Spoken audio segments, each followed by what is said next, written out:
Hello, my name is Rob Regler. I am a prevention specialist with the Southwoods Council, and I am here to tell you about a program we have coming up called the Strengthening Families Program. The Southwoods Council is hosting this, partnering up with Monarch Family Success Center and Forest Lakes Family Success Center. So, what if I told you there was a program out there that is going to give parents a chance to bond with their children, provide families with hours of fun, has incentives, and last but not least is completely free. Well, you probably guessed it, it is going to be the Strengthening Families program. So I'm going to go over why the program works and different ins and outs of the program and what to possibly expect if you were to attend the program. So our objectives for today, what we want to be able to do is understand the impact of protective and risk factors. We want to overview the components of the Strengthening Families program. We also want to highlight how the program impacts protective and risk factors. And finally, we want to overview the lessons and mechanics from the Strengthening Families program and give you a little sneak peek on what to expect if you were to attend this program. So in the prevention field, we have these two terms we use called protective and risk factors. Protective and risk factors decrease and increase a child's chances of falling into delinquency down the road, respectively. However, it does not mean that if a child has risk factors, they are destined for a life of delinquency. It just means they have a higher risk of falling into that. On the other hand, it also doesn't mean that if they have protective factors, they are 100% immune to falling into delinquency. It's all going to be subjective. However, protective factors decrease their chances while risk factors increase. So, protective and risk factors are variables that play a role in the development of a child.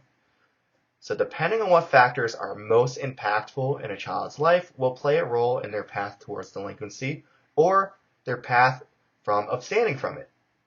So these factors come from a mix of biological, psychological, and sociological variables. So there's not going to be one explanation that can explain the development of risk and protective factors. So that's why we have to go to these three things. So rather than looking at one single thing, whether it's biological, psychological, or sociological variables, we have to look at the biopsychosocial model for a better explanation. Some protective and risk factors are going to be fixed, while some change over time, which we will address later in the presentation. First, we are going to dive into protective factors. So protective factors are characteristics at a biological, psychological, family, or community level that is associated with a lower likelihood of problem outcomes or reduces the negative impact of a risk factor on problem outcomes. So it contributes to the overall mental health of the youth and can exist in multiple contexts and will vary from person to person. So different factors can have an influence over others. So this is a lot of information to take in at once.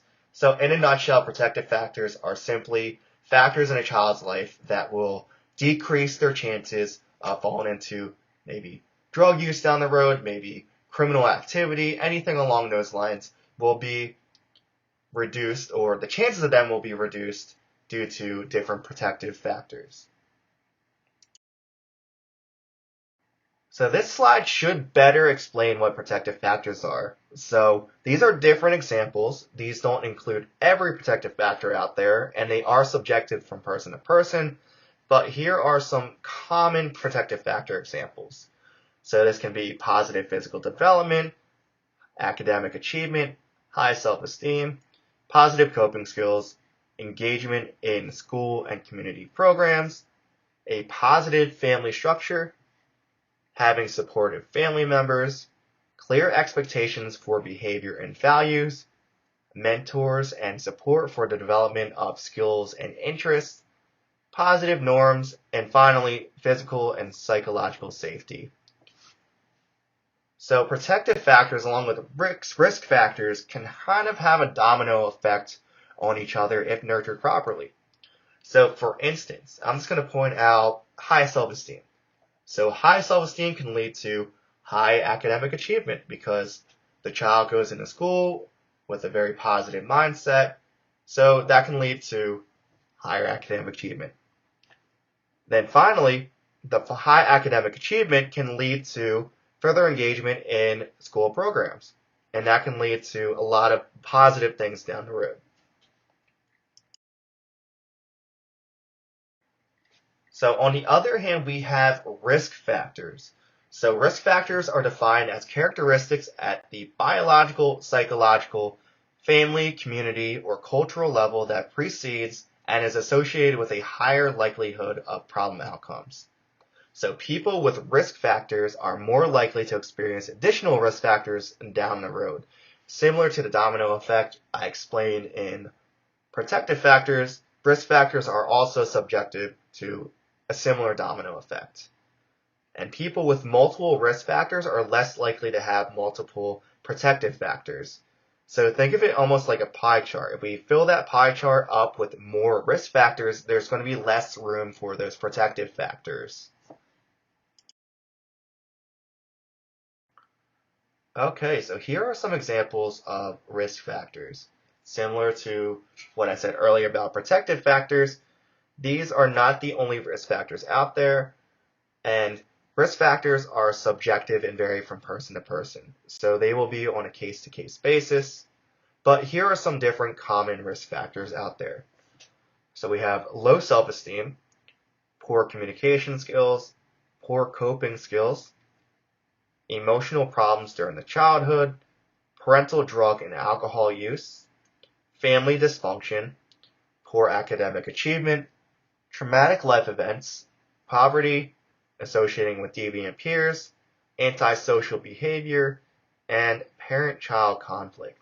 So just like with protective factors, risk factors can also have a domino effect, meaning that if a child has one risk factor, that can lead to another, and that can lead to another. For instance, if a child has a traumatic life event, depending on what it is and how they handle it, that can lead to antisocial behavior. That antisocial behavior can then lead to poor communication skills because they are not around people as often. Those poor communication skills can lead to so many different things. So definitely risk factors have that potential to have almost like an avalanche effect. Okay, so as mentioned earlier in the presentation, we have protective and risk factors that don't change throughout the child's lifetime and then are subject to change throughout the child's lifetime. We call them linear and nonlinear factors. So linear factors are factors that will not change throughout the child's lifetime. So an example of this can be genetics, mental illness, or predisposition to addiction. So, for example, a child's genetics are not going to change throughout their lifetime. No matter where they move to, no matter who they associate with, they're always going to have those genetics. This doesn't mean, though, that if a child has a risk factor that's genetically based, that is the end of the world. So, for instance, a risk factor can be having a thrill-seeking mentality. Some people are born with it. It has a lot to do with their psychology and their biology, but some people are just born that way. So this can go one of two ways. So the risk factor aspect will tell you that child might turn to drugs and alcohol to kind of quell that thrill seeking. However, it can go the other way as well. They could maybe get into martial arts. They can maybe become a police officer down the road. They might be able to channel that thrill seeking into a positive outlet. And it all depends on how we foster that risk factor when they're young. Some other non-linear or risk factors or protective factors that are not going to stay the same can be their delinquent peers. So they might not hang out with the same people through their entire life. Their neighborhood. So a child can maybe grow up in a low-income neighborhood and possibly move out later down the road.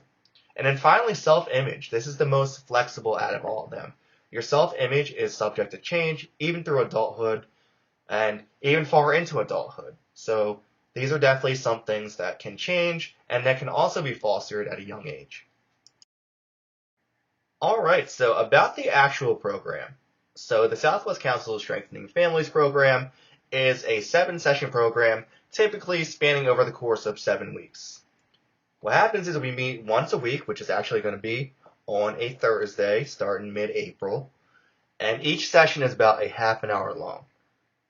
So it's going to be held virtually via Zoom due to COVID-19, just so we can adhere to social distancing guidelines and everyone is comfortable. So families can attend who have children between the ages of 10 to 14, and there will be incentives for those who attend. So one great thing about the Strengthening Families program is each session will have its own topic. So going back to protective and risk factors, these lessons are meant to increase protective factors within children and decrease their risk factors. Each session is a fun and unique way for a parent to bond with their child. And one great thing about this is the child will get to learn things throughout the weeks about their parents they didn't previously know. And the parents will get to see real world scenarios through their children's eyes and get to see some things their kids have to deal with in an everyday basis. So topics covered will be love and limits, making house rules, encouraging good behavior, understanding consequences, building bridges, substance abuse, and finally help for special family needs. So the way each session will be held virtually is we will meet around 6 p.m. and we will do a big family session. So that will be a time where we get to do activities with the facilitators, the children, and the parents. Then around 6:45, we're going to break off. The kids will be dismissed. We'll encourage them to maybe work on something we went over in the lesson, maybe to go do their homework, work on something productive. After that, we are going to have a parent session, and each parent session will have its own theme that adheres to whatever the topic was for that week. So the parents definitely get some alone time, plus their one-on-one attention. So next, I just want to go over some different activities that we're going to see within the program. I'm not going to go into full depth with them just because I want you to be able to attend the program and not be completely spoiled. Okay, so this is actually going to be the very first activity we do within the Strengthening Families program. It's going to be session 1, which is Love and Limits, and the activity's name is going to be Goals and Step Towards Goals. So what's going to happen is the children are going to write down one dream or one goal we want to achieve. Next, they're going to start writing down some steps they think they need to achieve that goal. So the parents are actually going to be involved in this as well. So once their child writes down their dream goal, they are going to come up with ways they can support them or help them achieve that goal. Okay, so this is actually my personal favorite activity for the entire program. It's from session 5, Building Bridges, and it's called the Peer Pressure Challenge.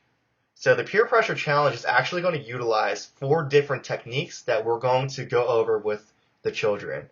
And these techniques are meant to get them out of different peer pressure or different sticky situations. So not only does this activity reinforce those techniques, it lets parents and children work together as a team.